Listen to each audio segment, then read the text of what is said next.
지역 이슈를 한 뼘 더 깊이 들여다보는 뉴스픽 시작합니다. 최근 크게 올라버린 달걀값 탓에 한숨을 짓는 분들이 많습니다. 정부는 달걀값을 잡겠다고 수입까지 했지만 가격은 요지부동입니다. 지난해 10월 말 기준 달걀 한 판은 5,400원이었는데 지금은 7,500원이 넘는 가격에 거래되고 있습니다.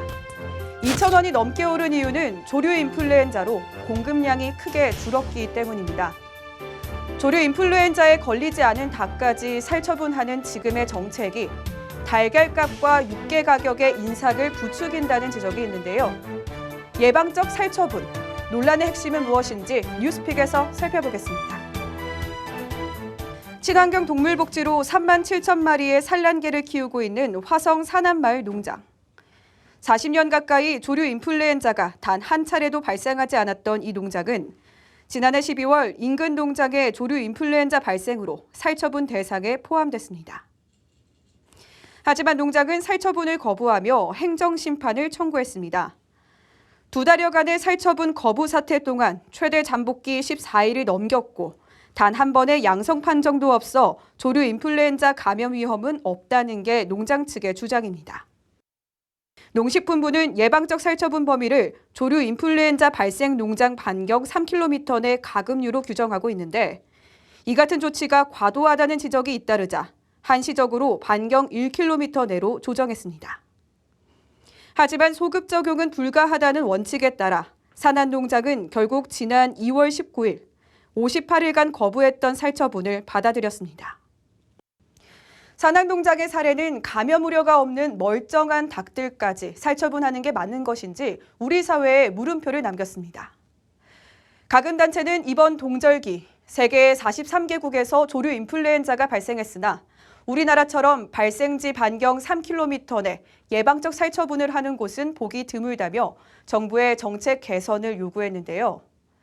지금의 예방적 살처분 범위는 지난 2018년 12월 500m에서 3km로 강화됐습니다.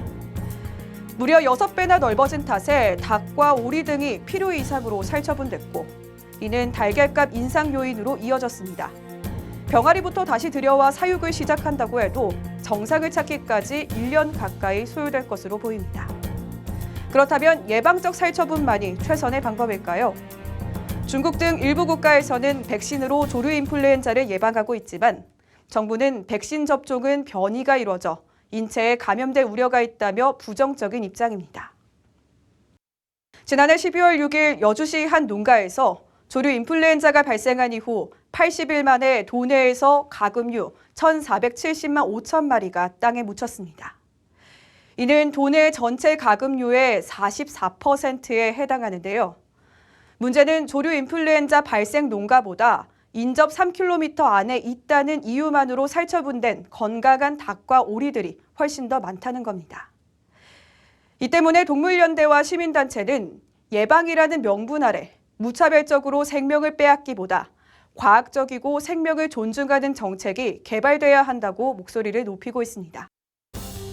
더 큰 피해를 막기 위한 예방적 조치는 필요하지만 획일적이고 일방적인 살처분 방식으로 인한 피해도 크다는 점에서 정부의 예방적 살처분 방식이 개선될 수 있을지 주목됩니다. 지금까지 뉴스픽이었습니다.